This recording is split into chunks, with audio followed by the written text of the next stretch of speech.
Если вдруг, допустим, выстрелил у меня бизнес так, что я раз и начала много зарабатывать, какие твои шаги, что ты будешь делать?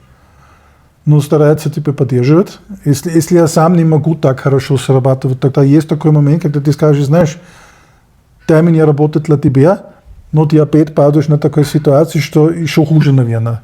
Наверное, лучше в такой момент просто открытым текст говорит и тоже согласуется на факт, что экстремальный успех и экстремальная карьера это не зависит от человека. Там есть элемент чуда.